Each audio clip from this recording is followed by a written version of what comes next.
Hello, Internet. This is David Rovix with another episode of Discussions with David, which is live streamed most weekdays at 10 a.m. Pacific, 1 p.m. Eastern, 6 p.m. GMT.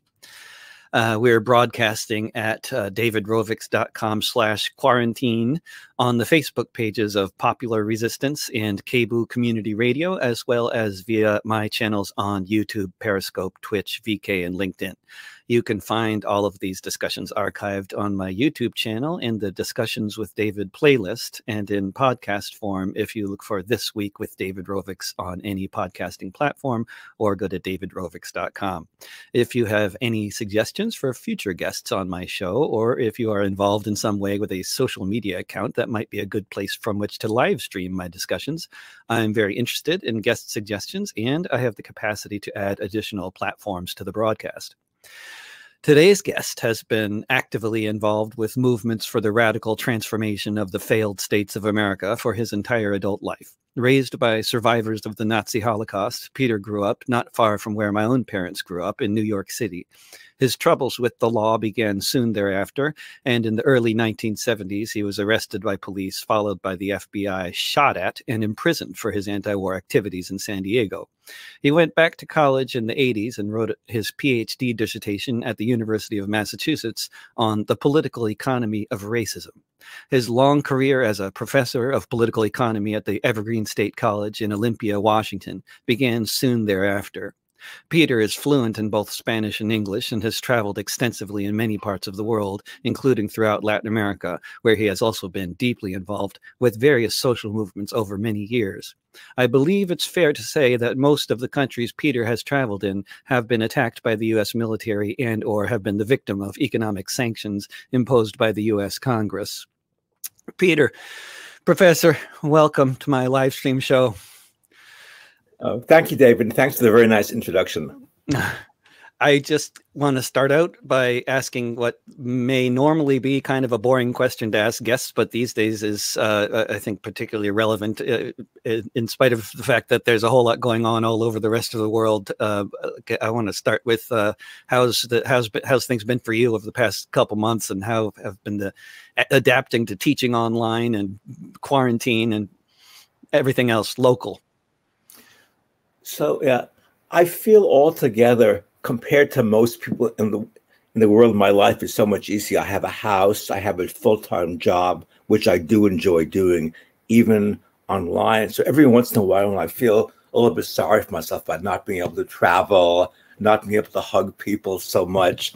I get ill down. I think, stop feeling sorry for yourself. Look what's going on in Brazil, New York, right throughout the United States, in prisons and detention centers. I've been doing some work with solidarity with prisoners over the last few years, basically through the Black Prisoners Caucus.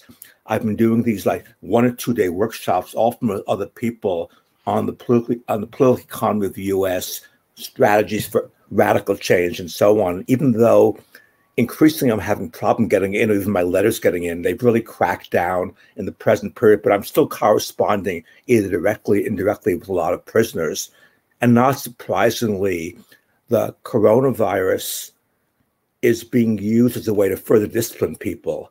Like people in one prison I'm in contact with at Stafford Creek near Olympia and Arbor, and three people, African-Americans, took off their masks because they were having trouble breathing. Actually, one did originally, thrown to the floor by the guards, maced, put in solitary.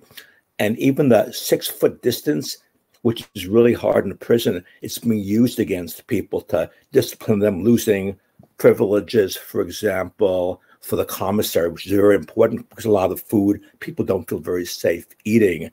So I've been doing some of that. I've gone to a few demonstrations. Olympia has been somewhat of a target. Like one I went to on May Day that I also worked on. It was called the Demonstration for Essential and Excluded Workers, and it was continuing the tradition of May Day. And we had a car caravan coming from both Whatcom County and Skagit, northern Washington, and Seattle. We all met in Olympia, and we caravanned. There were probably 50 to 100 kind of right-wing counter protesters there, also a few of them armed. So it's somewhat of a tense situation. The police seemed much more hostile to us than they did to the basic Trump people. There were a lot of MAGA stuff, a few AK-47s, but I thought it was kind of successful, and we did slow down some of the area around the governor's office. There was always one about freeing prisoners I went to also. So it's been a little bit hard that way. I'm teaching online through Zoom with a very good teacher, Evergreen named Savina Chowdhury, and we're teaching a class called Political Economy in the time of the coronavirus. Seems kind of appropriate at this time. We Somehow. just decided the last minute to do it. And at first, the whole thing of, again, teaching online, I'm very much into personal contact. I think that's my best part of teaching, more than the material of talking to people, treating people with respect, which has always been a very big part of my life, and trying to learn from students as well as teach. So first really dreading it, but now we're coming toward the end of the quarter, spring quarter, and a lot of the students are saying, including me, that we enjoy just getting together. It's better than the total isolation. So that's a little bit what I've been doing and up to. Yeah, it is. It is something. I mean, actually having these conversations on Zoom and being able to teach through Zoom, it is. You could see why people would dread it at first, but it is it's still communication. Actually, especially when people can hear what you're saying, which has gotten better. It seems over the past few weeks for a lot of people. Yeah, and there was still a lot of technical problems. I think a lot of problems with Zoom. It's being used so increased in use. We haven't had problem with like right-wing people coming in, but I know that's been a problem with some friends of mine in other parts of the country. And it seems like at this point, of course, there's so many fault lines being exposed by the pandemic and the lockdown and the various other aspects of the response in the United States and around the world. But like, I mean, as I was just before interviewing you, I was reading up on your bio a bit, as I've done in the past for other projects, but I didn't even remember that your PhD dissertation was on the political economy of racism, which seems like about the most relevant topic to be discussing right about now, both in terms of the incredibly unequal death rate between different racial groups in the United States, but also in terms of all these police killings that have been going on. Yeah, I mean, definitely.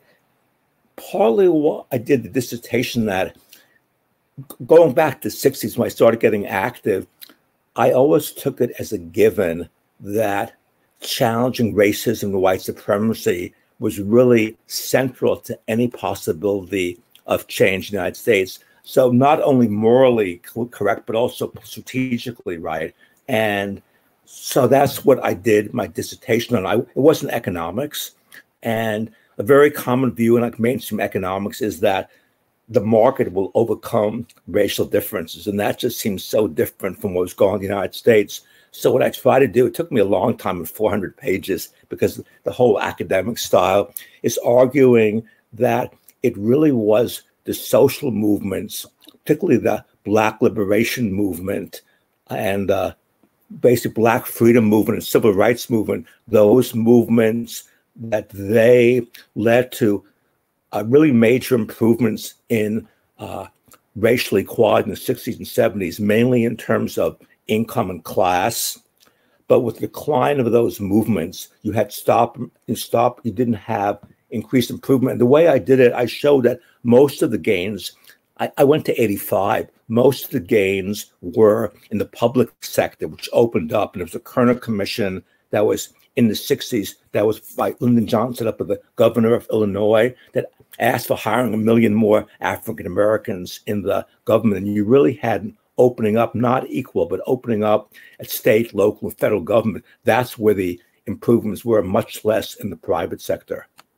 And certainly, and let's get today, the three, I mean, so much going on, like even the incredible disparities in who's dying in nursing homes between Blacks and whites being the biggest difference. Yeah, but the recent killing of George Floyd in Minneapolis, it really affected me. Mm. I have 4 kids. I know most of them, Dave. Like Josina, my daughter, who lived in Minneapolis many years, she had many mutual friends with George Floyd. She didn't know him specifically, and she was saying people who are friends and acquaintances of her for the first time in their lives have gone to some of these actions after his death. And yeah, he worked at a club the only Latino club basically in Minneapolis, at least when she was there. And he was a security guard there.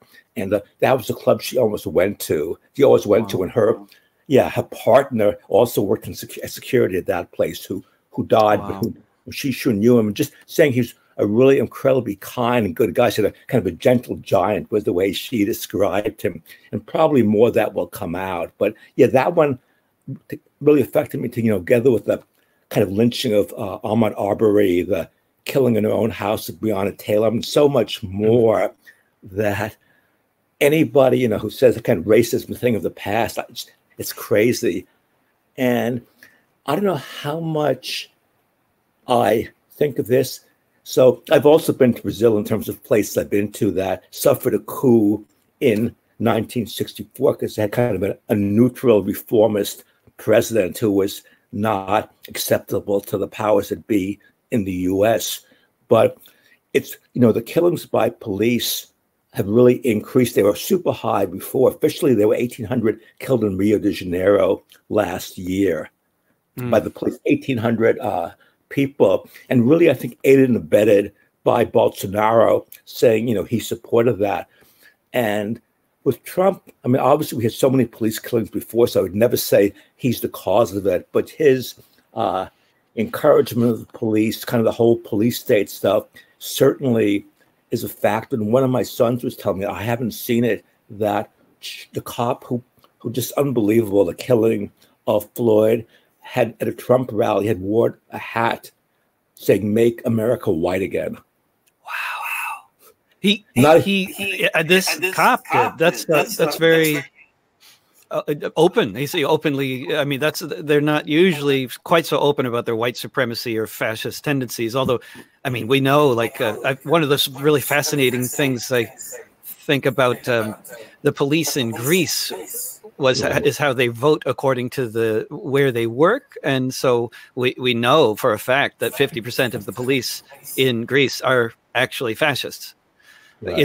Even though 7% of people vote for the fascists, I think in the year that was taken, but it is a profession that tends to attract fascists, isn't it? Yeah, definitely. And Peter, one of the things I think that's especially interesting and horrifying and fascinating, and every other on the whole spectrum of emotional or whatever other kind of responses, is the stark differences between how the pandemic has affected the U.S. and the response to the U.S. To the pandemic here in the U.S. compared to many other countries where things have gone much better, including countries that have been dealing with U.S. sanctions for decades, like Cuba. And I don't know if you've been hearing much in terms of how things are going in Venezuela or in, I think, Vietnam, another example. But I wonder if you got any thoughts on that. Yeah, so with regards to Cuba and Vietnam, Cuba having a few contacts, plus reading the statistics every day. I'm kind of a numbers person, and I look at the numbers every day, and really low amount of cases. And having one policy, and I do believe that particularly with regards to health, in Cuba, especially in Vietnam to a lesser extent, that the government has legitimacy, certainly in terms of healthcare. So people are listening to what's being said, and it does seem really, positive. Cuba, I've been to Cuba 4 times. I lived there once with my kids, and I taught at the University of Havana, the largest school in Cuba. And Cuba, to me, certainly is not this, model of socialism that I believe in. But in terms of basic things like dignity of people, which seems pretty important, that's really encouraged by the government, encouraging Cuban culture, but also very internationalist at the same time. And the health system, to me is really impressive. I remember the time I lived in Cuba, sometimes that can be a klutz. And the very first day I tried to turn on a gas stove and I had to heat the house. And I kept trying to turn it on, finally exploded. I lost all my eyelashes. I couldn't see. So I went to a clinic and, then they, I don't know, gave me some drops and stuff. I got better in a few days. And I said, oh, can I give you a little bit of money? And they said, don't insult us. And just to, every few blocks there were these clinics, and it's still very, very impressive. Cuba's a pretty poor country, but it really has a healthcare system with infant mortality lower than the United States, which is pretty amazing, right? Yeah.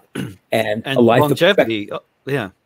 Exactly. Life expectancy about 79 years, I believe, very, very similar to the U.S. And so that isn't surprising. Cuba, Vietnam, I've taken classes to Cuba. I've also taken classes to Venezuela because I'm always looking for alternatives to U.S. capitalism and capitalism in general. Yeah. So I took classes for 2 months and I stayed longer in 2009 and 12 to Venezuela. And I had so much hope for it. Again, that even though Chavez had a lot of power, it seemed he also really was pushing for people developing power at the base level, what are called communal councils and communes. And you had a really developing health system. It was somewhat dependent on Cubans, right? They had these clinics, and it was mainly Cuban doctors because basically the poor neighborhoods, Venezuelan doctors weren't interested. But they were also teaching Venezuelans to be doctors, and there were really improvements in healthcare. And there's still a lot of Cuban doctors there, but there's been a lot of decline in Venezuela since.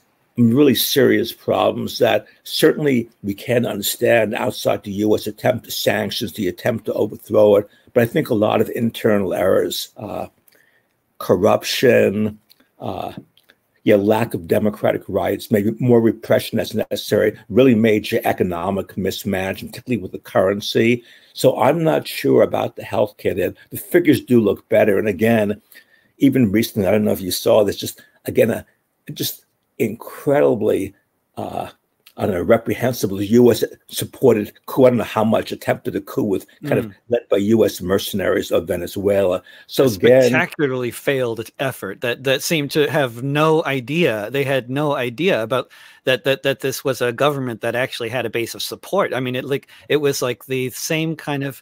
What was so surprising about it was the repetitiveness of these kinds of historical events. How it was so reminiscent of the Bay of Pigs, except not as well organized, but just as much of a spectacular fail, or much more of a spectacular failure, really. Yeah, I think with the Bay of Pigs, there really was so much U.S. support, organization of the coup, huge amount of resources for it. It really was a U.S. coup.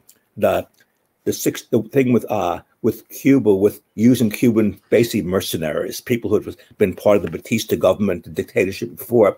In Venezuela, it seems the U.S. clearly knew about it. They clearly didn't try to stop it or do anything about it. I'm not sure how much aid there was. It was so bungled. And not that I don't think the CIA is all that competent, but it's hard to believe that the U.S. wasn't involved in a really major way in it. But I think the training was both in Colombia and the U.S. So certainly there was a U.S. role in it. Yeah.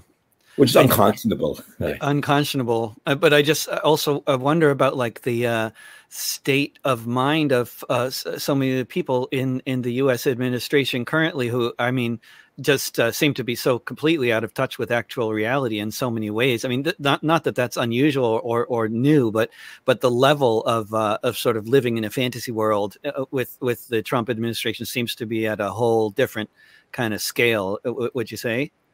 Yeah, I agree with that. I mean, we look at some of these U.S. presidents, and I mean, some of the Democrats are bad enough, but we consider, I guess, thinking over the last 50 years, Nixon, Reagan, who, again, the kind of crimes he committed in Central America, we can talk about that if you want. both Bushes.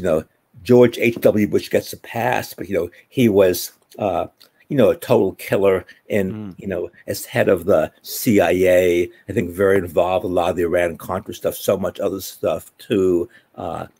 The George bombing Bush. of Iraq, the invasion, of course, the invasion of Panama, and Right. Exactly. Yeah, because I sometimes get upset when people, think he's really not so bad. Maybe he's better than his son, but then, his son, George Bush, kind of out of touch with reality, too. You remember the whole 9/11 stuff, right? right.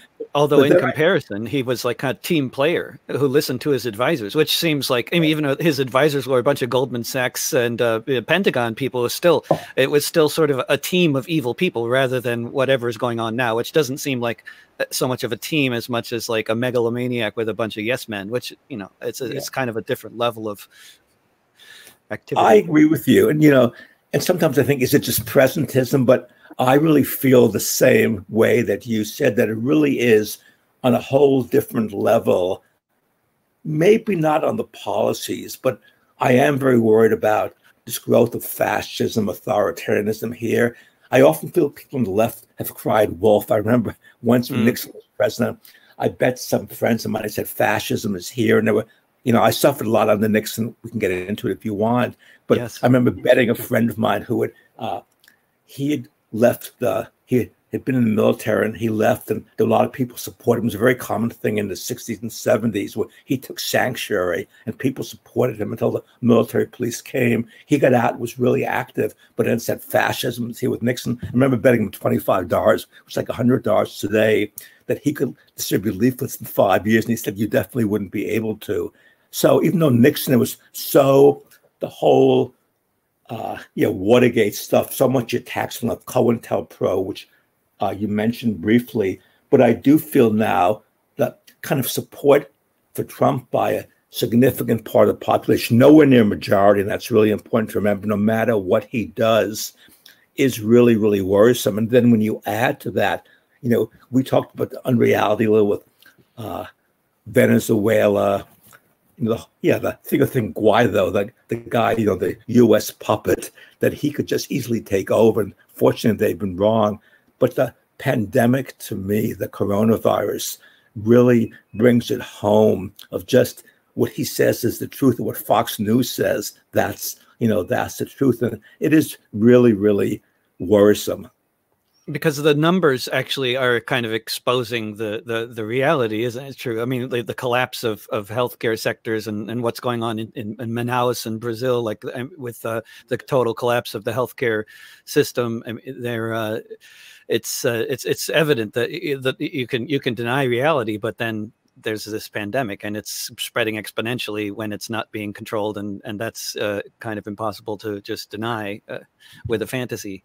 Definitely. Saying it's like a cold or flu, the light flu doesn't make it so, which Bolsonaro, Trump's twin, has been saying a lot. With the election of Trump's twin, I mean, with Bolsonaro, would you say that the corruption of the previous administration had much to do with the election of Bolsonaro? Yeah, I was in Brazil in 2018. I gave some talks there. It was before the election there. And there was a whole tendency, in Latin America, people call it the pink tide, progressive governments coming to power through electoral ways. Argentina, Chile, Bolivia, Ecuador, Brazil. I would include Venezuela in that, but Venezuela being the most socialist oriented of those two, very, very dependent on rising prices of commodity prices. And Brazil had this boom, and Lula, who I had a lot of hope for, who had been a very impressive labor leader, and the Workers' Party that he played a major role in starting was very much connected to the social movements. But over time, wanting to kind of compromise with capital, even though there were a lot of improvements, you had the prices falling of some of the basic commodities. And then after his terms, Dilma Rousseff was the next president, ex-guerrilla fighter against the military dictatorship there. But I think followed more austerity policies too when they began to have economic problems and losing some support. I mean, corruption is so intrinsic in Brazil, and I think the Workers' Party altogether is maybe less corrupt than some of the others, but certainly there was a lot of problem of buying people's seats. This company called Odebrecht, this huge construction company, basically buying governments for construction contracts all over Latin America, including Mexico. And so I think the corruption contributed, increasing alienation. I don't know the voting turnout, but I think a lot of poorer people who had supported the Workers' Party so much, they still voted overwhelmingly for, I forget the mayor of Sao Paulo who ran against Lula. Lula was imprisoned, at the time, and I think on false charges. So I think we're in this thinking, again, Bolsonaro campaigning as a real alternative. And racism is very, very big in Brazil also. It calls itself a racial democracy, but it seems there's a lot of commonality in the United States, even a larger Black African population there too. His support has decreased some. And again, the agribusiness was really important in his victory. There's a growing evangelical movement, and the leaders of it very much supported Bolsonaro, kind of like with Trump here, that, they don't care about his personal life in either case, but, voting for somebody because the anti-abortion, anti-LGBT is really major. The whole view that had some appeal, not just evangelicals, of indigenous people having special rights, kind of like the reverse racism here. All those are factors. His support Bolsonaro has declined some, but it is really troubling. I think he still has some real support too, and there is that authoritarianism that does exist in most countries in the world, and Brazil is one of them. It seems like, ever since the rise of Trump in particular, it's like, as you say, of course, when there's basically, from my own personal experience, whenever there's a Republican in power, there are elements of the left who are saying, oh, we're going to have fascism any minute now. And anytime there's a Democrat in power, there are sort of grassroots right-wing elements who are afraid of exactly the same kind of thing, in the form of what they call global government or whatever, they're afraid of. But everybody seems to be afraid of being rounded up and sent to internment camps, by the new government, whatever it might be. But in the particular case that we're in right now with Trump, it's, being a fan of history and having read, fairly a lot about the rise of fascism in Europe in the 30s, it seems like the number of parallels are really kind of astonishing. Like, maybe not astonishing, but there are more than a few parallels in terms of like how Trump is behaving in terms of firing everybody that he doesn't like, and questioning the relevance of elections, and just all these acting heads of departments that aren't vetted by Congress, as weak as a thing as that phenomenon is, and especially the decades of austerity budgets led by Democratic administrations in this country that have so deeply impoverished so many people, which also reminds me of the sort of inability of social democrats in Germany to really rule in the kind of way that might have avoided with all the obstacles that they had from corporations, from the military, and all this. Of course, not to blame social democrats for everything that happened by any means, but if they had been able to do a better job of running the country, potentially they could have avoided the rise of fascism. And it seems to me, if housing hadn't doubled in cost under the 8 years of Obama's administration, not to say that Obama was entirely responsible for that by any means, but that's kind of what happened, and that's what a lot of people think of during his time in the White House, is the cost of rent doubled during that time for so many people, and many other problems that things. The stratification of wealth got worse. And wonder what do you think about these parallels? I know it's made too often, but no, I do think there's some. One so the austerity is an important argument that kind of the weakness of a lot of these austerity programs for a lot of people's lives. And I try to say that was a factor in Brazil, too, in the victory of Bolsonaro. Bolsonaro is much more openly fascist in the rhetoric, right? In the sense of continually praising the military dictatorship, saying they should have killed more communists. And I don't know if you remember, there was an attempt that seemed really so false and a kind of a right-wing attack when Rousseff, who followed Lula, she was being impeached for supposedly transferring money from one part of the budget to another, nothing to do with personal corruption. And Bolsonaro was a deputy, and he brought pictures and praised the person who had been the torturer of her to the hearing. And just really sick. Really? And Trump is not as open that way. You know, just I'll mention one more person. So another person who I think is very dangerous in terms of fascism, I'm calling this growth this authoritarian international. And I think another key person is Modi in India. Yes. Yes. Right. Very. Really, you know, again, and, you know, obviously the scapegoat, that's, you know, I mean, that's the obvious from that Germany also. And so, you know, with Modi, it's the, you know, the Muslim population, and he is a leader in a group called the RSS. Yeah. Which, you know, isn't as much known as the BJP. That's the party's the head of. But the RSS to me is an openly fascist organization. You know, it worshipped Mussolini in the 30s, and it's really into this Aryan, but, you know, they mean basically Hindu nationalism. And they have a large military force and a very organized group. And Bolsonaro, it's sort of the military wing of the Hindu Nationalist Party, is it, or the precursor of it, or so? Wasn't it banned at some point? I think it's both the precursor. They claim to be totally separate, even though Modi's part of both. I'm not sure if he says he's still a member. He certainly has been a leader of it before. And from friends of mine, they're saying he's still very much part of it. Right. So I'd say what you said is right in reality, not in they would say no. So in the United States, even though, you know, these paramilitary groups, or even, you know, these demonstrations, like I mentioned, there was one when we had our May Day protest here, they're relatively small. So I don't see the kind of organization like the Nazis had in Germany. I mean, my fear is sometimes that it could really grow.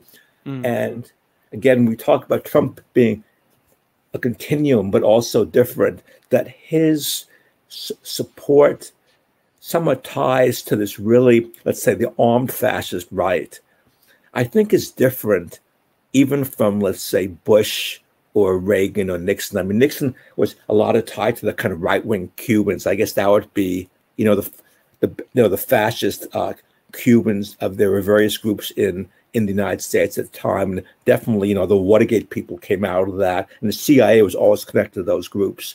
But here, I think there are more connections, and that is, it could be a base that could grow. I mean, I've sometimes worried, is Trump going to allow, you know, if he loses the election, which I do believe it's important he does. So that's the analogy I made. I mean, I can't think of one good thing about Biden.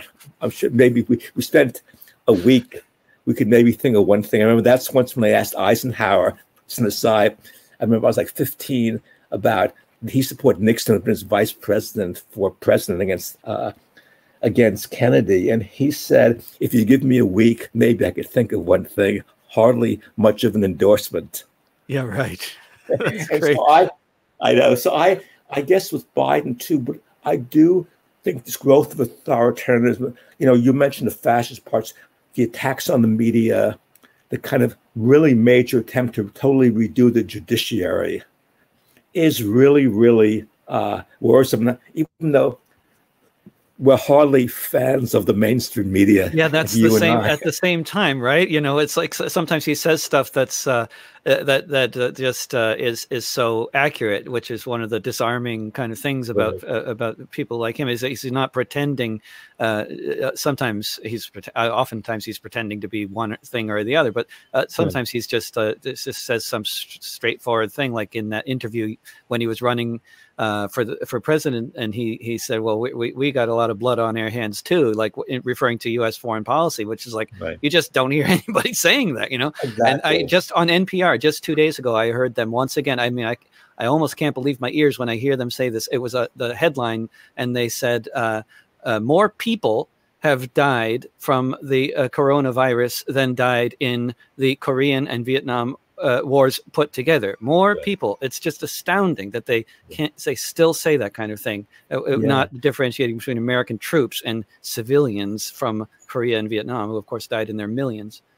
So no, it was kind of emotional for me in the class moving toward the end of the quarter, and it's the political economy at the time of the coronavirus. So we're moving to talk about social movements, alternatives to capitalism, which has been a very big part of my life, trying to find places, think of them theoretically, and so on. Because I think it's really important to criticize what's going on, but that's important analysis of capitalism, particularly the global capitalist system we live in. Like we were talking about connections to how the coronavirus, its impact on who and why in our healthcare system. But I think often the left doesn't spend enough time about where we want to go and strategy. So that's what we're moving to in our class. And so on Tuesday, I did kind of the Vietnam War, the anti-war movement I was very involved in, both the war, people knew very little about, even though these are all, it's evergreen, probably because Savita and I teach in the class, probably the most conservative students in the class are big Sanders supporters. So it's not, it's kind of, a very kind of really nice group of people. But people knew almost nothing about the Vietnam War, right? Because, let's say the oldest students in this class, it's a young class, maybe early mid-30s. So think, but just showing the war, and I showed a movie. I think maybe David, David was a great student in my class many years ago.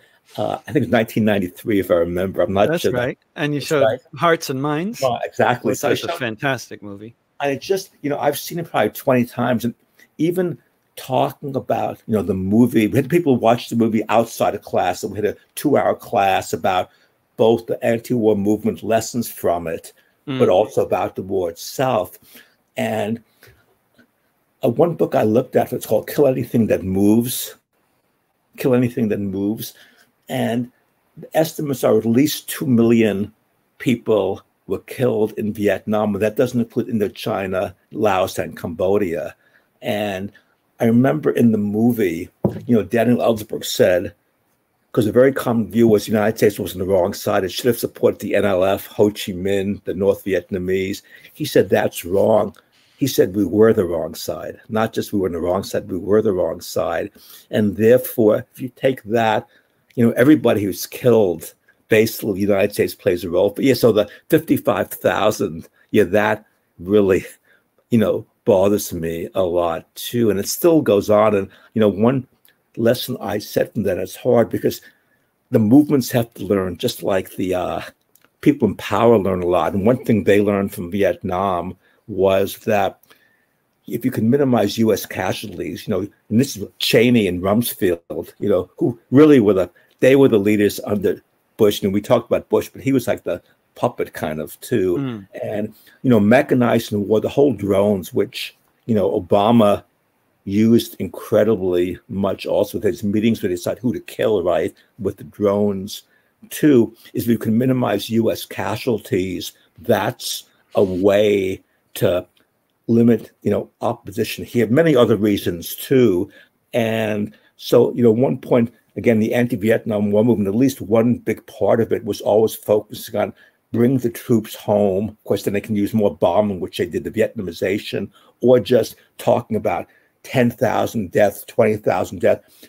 It seems that we have a responsibility that all human lives have the same value of dignity. That's really what's motivated me a lot, I think, my whole life since I got particularly conscious. And so having to focus on all lives and not just dying by bombs, poverty that could prevent it is also violence. So really focus on a kind of a global perspective. And that, of course, leads to not talking about, more death from the coronavirus than from Vietnam and Korea. Yeah. But also in terms of like what you're talking about, the visions of the future for the left, and a few months ago, many people might have been having very different discussions than they're having now. Like all of a sudden, there's a lot of things on the table that are being talked about in a much more widespread way in many throughout this society, I think, and I'm sure in many other societies, about what are important, what's important, what's the role of government, what is the should we cancel rents, suspend mortgages, all this kind of stuff, and this massive bailout package. I mean, it's I know that I'm not asking a question here. I'm just talking about way too many things at once. But I mean, when I think about like after the Depression, when the stock market crashed in 29, it took wasn't it like 3 years before really the massive government spending kicked in, and the kinds of reforms that Roosevelt is known for that were not enacted immediately by any means, right? And what has happened recently with this bailout, which has to some extent included bailing out regular people, it's been really quite something. And I wonder, what did you expect that this kind of thing could even be done by the U.S. government, that there was enough sort of leadership capacity in the Congress to even do something like this? Or just what do you think of this? Okay, well, let me say first, I know you've been very supportive of these rent strikes also, probably for both personal and political reasons, that you've been right about the whole rent strike stuff. Yeah. And I just want to mention in Olympia, she's got a lot of target, a woman named Renata Rollins, who's a city council person, and really different from most city council people. Most of the city council in Olympia, maybe like Portland, they're very liberal about issues that don't deal with issues of class and poverty. As long as it's about social issues, then Which I've just to interrupt for a moment, going around postering about the rent strike, it's very interesting to note which posters get taken down and which don't, and where, because as it happens in this city, you can post anything around social issues and nobody cares, or maybe they like it. But if you post anything having to do with not paying the rent, anywhere near a major apartment complex, watch how fast those posters come down.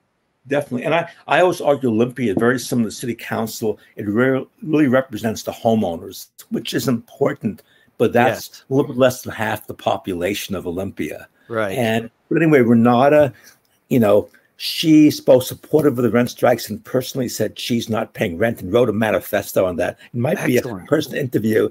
Yeah. Yes. For example, the Olympian last Sunday, the whole editorial was that if she cared about people not paying the rent, because she said she had enough money to pay. She's not a wealthy person at all. She works for a radio station in Olympia, but that she would use her money to help people. That's how she could help. But I know with me, there've been so many letters to the editor, or like the opinions, saying Peter's a hypocrite. He works at Evergreen and he always is talking about homeless solidarity. Well, why doesn't he take more people into his house? As if that's the solution. As if you could solve the homeless problem in your 2-bedroom house or whatever. Right. Come on.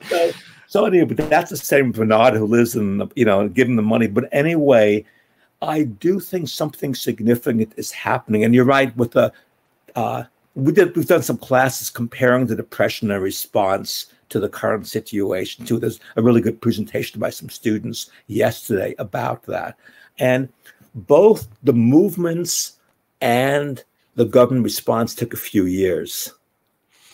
Mm-hmm. Right. So for example, mixed, but the minimum wage, the legitimation of unions, the Wagner Act, all of those were like mid to late 30s. After, there's been a lot of movements too.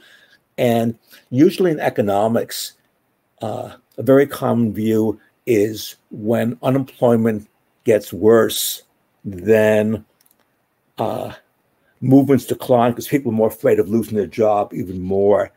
And maybe that happens for a while, but it seems after a while, people do resist. They feel there's no alternative to doing it. And some of the issues that are being raised now are really important. Let me just mention a few in terms of thinking about alternatives. So I've, for a long time, supported the idea of a universal basic income. Not a universal basic income like a neoliberal version, the kind of way that some of the kind of Silicon Valley people have proposed, or Andrew Yang, who ran for president, of basically replacing social programs. I see a universal basic income that would be, in addition to healthcare for all, childcare, free education, housing, more public housing, affordable housing.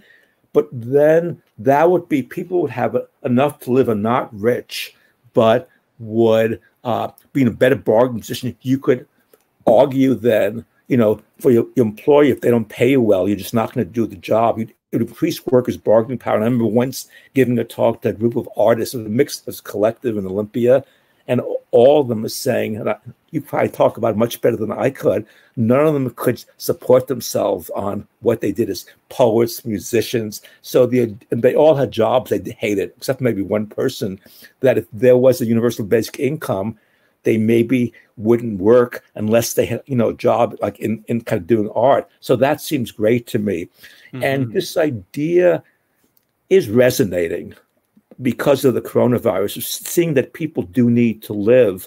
And the $1,200 it's nothing. I shouldn't say nothing. I mean, it's something, but if it goes over a few months, it's basically doesn't really help. If it were every month, it would be something.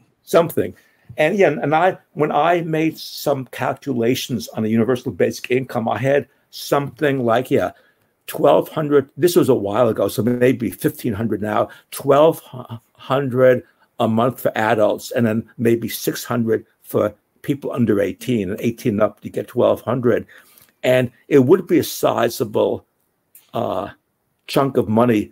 But for example, one of the things that's shown that you can actually run government deficits, and it doesn't cause necessarily inflation, doesn't cause interest rates to go up. In economics, there's a whole view called modern monetary theory that's kind of connected to. And I think the theory is not as novel as people claim that it is, but I think in a situation with a lot of unused resources, unemployed people, running government deficits doesn't cause inflation or somehow collapse of the economy. So this idea of a universal basic income, which it makes labor a little bit less of a commodity, so I like that too. And of course, when I did the math on it, I also raised taxes significantly. But if people making over $100,000 a year, that would recapture most of that money. So that idea comes up. Also, to me, I really like, in terms of strategy, the idea of decommodifying, that basic needs being met, not for who can pay for them, but just because we're human beings with needs. And the idea of healthcare for all, either something like the Sanders plan, or John Connolly is going back, of single pay, where you just had the government pay the provider. And I like, in the latest proposal, includes undocumented workers, undocumented immigrants, which seems so important. A lot of the earlier bills didn't do that. That idea has resonance. I think many people understanding that even if you're not sick, that everybody being covered, that also protection of you. In economics, that's called externalities. And similarly, with realizing that if people have no other source of income, even sick, they have to go to work, which may affect you too. I mean, I would hope people just have solidarity, but I'm saying even in terms of self-interest, some of these issues of healthcare for all, public transit, the rent, the housing is a basic right. I call it housing justice. Some of these ideas, which they're not socialism, but to me, they're really kind of, I call them non-reforms, reforms, which has been a big idea of mine for many years. It comes from a French philosopher called André Gortz, Gorz, in a book called Strategy for Labor, working on reforms that meet people's needs, but can't fully be met within the current society, and builds people's conscience and organization so they demand more. And some of these ideas like, the rent strikes, the universal basic income, the Medicare for all, education for all. Also, like this major crisis at Evergreen and other colleges too about tuition, revenues, and so on. So some of these ideas now are, I think, resonating. We don't have the organization yet, and certainly what the Democratic Party decided to do says that they're not going to be very easy to attain. But it does seem something is going on in a exciting way. And again, maybe the 30s is an analogy there, which is probably in maybe the 60s too, where ideas of socialism, anti-capitalism really resonated beyond a few people. And that is happening now. There's maybe more defeatism and pessimism compared to the late 60s. But in terms of ideas of pro-socialist, anti-capitalist, I would argue it's at least as strong as it was 50 years ago. And when ideas are resonating, that can be in itself a powerful force, yeah? I think so. I think it's, I think both the ideas, I think the ideas are so important. We need both the organization and the ideas, but I think they both can build on each other. And so that, to me, again, it's not sufficient, but I see as really important. And connect to that, when Bernie Sanders ran in 2016, it took me a while to support him. And I remember I wouldn't do it publicly, a lot because of the international stuff, including, even though, like you mentioned, I'm the son of Holocaust survivors, my dad was imprisoned by the Nazis, that being of Jewish background, what Israel, the oppression they've done to Palestinians, has always really upset me, and feeling a responsibility, particularly to challenge it. And I thought Sanders had been pretty weak around issues of Palestine. But I did advise both the county and Evergreen organizing around the Sanders campaign. But then we used to have caucus in Washington. Remember the caucus, I did speak for him.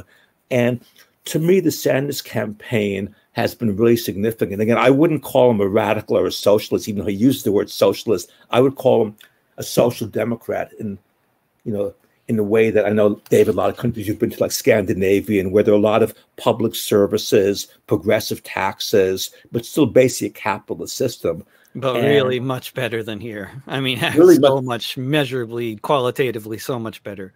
In terms of the life for the average person, whether it's sustainable or not. Yeah, I think it is. And so I think what you said is really important. And, I'm around a lot of, I don't know, very left and many younger people. I love anarchists. Yeah, me too. That's why I always have to tell them, capitalism sucks, but it's not all the same, and you need to know that there's a difference between here and Denmark. Totally. A toast. Yeah, so we're so much on the same page that way. I think both are important to remember. It's not enough. There's still a lot of alienation of workers. Environmentally, always swimming upstream. There's always a danger of capital flight, but still, it's so different for people's lives. But so that, I think, was important to support Sanders, but also the growth of, the thing you mentioned about consciousness, the ideas of anti-capitalism, of socialism, even though maybe it's vague exactly what it means to people. That has really grown significantly, and he deserves so much credit for it. And he's also, to me, a person of integrity. He continued on the pushing kind of really basic issues and grew around issues like immigration justice. Like I mentioned, how the latest version of the bill did include universal health care for everybody who lives in the United States. It doesn't matter whether they're documented or not. Increasingly critical of Israel. And even in 2016, when Hillary Clinton, I don't know if you remember this, tried to red bait him about his support about Nicaragua and Cuba, and he defended his position. That's when I decided to support him then. And so to me, that's really significant that's been going on. So that's not there. And I tend to be very optimistic. I like the quote from Antonio Gramsci, a really brilliant Italian revolutionary leader. He talks about pessimism of the intellect and optimism of the will, right? So I definitely have the optimism of the will. And even though a lot of friends of mine who are right said that there's no way Sanders will get the nomination, after some of the primaries, I had some hope. And I didn't think it would become Denmark, but I did think some really important change could happen, particularly if the movements continued, and that he didn't do better, particularly among young people. That was disappointing. And my reflection on it is that there's such still alienation and kind of people so, basically the personal lives in a period where people think there's no future ahead dominates so much of young people. So even though when you ask people, maybe they support Sanders, but the numbers who went to vote were much, much less than I thought they would be. So that, that Peter, kind of if there is, as I suspect, going to be a militant, large-scale social movement to challenge a lot of the inequities in the society, if there is such a movement that develops and is in a large scale way in reaction to so many of the current situation and so many different aspects of it, can you just give us a couple minutes on some of the obstacles that people are going to face in such a movement? Because I know one thing is that the obstacles are far from direct ones. It's not just police billy clubs and threats of imprisonment, but it's also obstacles that we face much from our own in our own circles in many ways, and from underhanded activities carried out by the state as well. Yeah, so I see we're running out of time. I mean, even again, talking about the 60s, let's say, a group that I worked with some, I think a really important group of the 60s and 70s, the Black Panther Party. We can't understand kind of their decline without the repression, but there's certainly a lot of internal problems, of machismo, and certainly the government tried to play up to it. Maybe not really, that the United States was much farther away from any kind of revolutionary change than people thought. So there's not only the issue of police repression, which I think is really worrisome. And they take new forms now, right, with much more electronic surveillance. So that's real. I also, I do think we're going to have these movements. So I guess to me, one question is, there's really been a growth of these identity-based movements, LGBT, women's movements, many others that are based on identity. And to me, a question is how to have both unity and diversity, right? There's a danger of saying, we're all just oppressed by capitalism or class is the only issue, but somehow building movements where we can work together with many different types of struggle and also be united. So that seems to me a really, really major challenge that we face right now. And I would say, again, to me, the anti-capitalism is maybe what can unite us. I mean, that's what I hope with a vision. And, my vision that, just in closing, is some kind of participatory socialist society where basically production is organized around need. People, communities and workers together control society, make decisions of what's produced, how it's produced. Well, work would be rotated, but people would really have a lot of leisure time, that we focus on social consumption. Like maybe there'd be a library for cars rather than the individual person having cars. But, if you wanted to travel, like go camping, you would have it. Another real challenge is like the global capitalist side we live under, right? Which is really even more than the 60s. We live in a society that's totally, these transnational corporations work globally.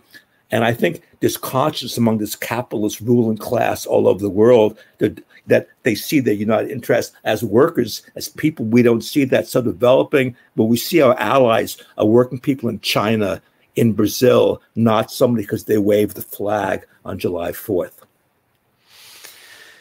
Thank you so much, Peter, on that note, for joining me for this discussion. We're going to have you back to talk about 500 other things that we didn't mention over the past hour. So, thank you, Dave. And I really respect the music you do, the work you do, this show. So keep up the good work. I I respect it a lot. Very, very mutual. Thanks so much, Peter. Talk to you soon. Goodbye. Bye-bye. And thank you for everybody for joining me for this discussion with Evergreen State College Professor Peter Bohmer. Tomorrow we'll be going to Liverpool, England to talk with Nigeria-born playwright, poet, musician, and architect Tayo Aluko. You can tune into my live stream broadcasts every weekday at 10 a.m. Pacific, noon Central, 1 p.m. Eastern, 6 p.m. GMT. On Mondays, it's an open mic and your participation is wanted. If you have a song or a poem or rant to share, you can sign up for the next one at davidrovics.com/POMM. That stands for Pandemic Open Mic Mondays. On Tuesdays, the show is Fifth Estate Live, produced by longtime Detroit area talk show host and founder of the Fifth Estate magazine, Peter Werby. Wednesday through Friday, I'm both the host and the producer for Discussions with David. Regardless, it's every weekday at 10 a.m. Pacific time, broadcast on the Facebook pages of Popular Resistance, KBOO Community Radio, and the Song News Network, as well as my own channels on Facebook, Periscope, YouTube, Twitch, VK, and LinkedIn. And once again, all of these episodes are archived on the Discussions with David playlist on my YouTube channel at youtube.com/drovics, as well as in the videos section on the Facebook pages of Popular Resistance, KBOO Community Radio, among other places. Each episode is put out in audio podcast form soon after it's been broadcast live, which you can find if you look for This Week with David Rovics on any podcasting platform. We are very much interested in broadcasting on additional platforms. So if you're involved with an organization, a network, or any other group that has a presence on social media that maybe completely lacks any kind of live streaming content, perhaps you want to consider having some of that, which I can potentially provide for you for free. It's a pretty good arrangement, I'd say. Producing and broadcasting this programming every day is not free, either in terms of money or in terms of my time. And if you want to support my live streaming, podcasting, songwriting, and recording efforts, whether there's a global pandemic on or not, but particularly at the moment when we touring musicians are not able to tour, please feel free to send a one-off donation to me at paypal.me/davidrovics or become an ongoing patron at davidrovics.com/subscribe. Or at patreon.com/davidrovics, where all of these episodes can also be found in both video and audio form, along with various exclusive content that's only available for my patrons, such as my 16-part audio memoir. Whether you're in Portland, Oregon or not, if you want to be involved in any way with the rent strike activities here or anywhere else, please check out artistsforrentcontrol.org for some of the popular education resources currently up, and then come back there in a week or so, by which time we should have more concrete ways for folks to connect in mutual aid efforts to stop the evictions before they start. Hope to see you again soon here in cyberspace, and who knows where else. Mutual aid and solidarity will get us through. Don't pay the rent.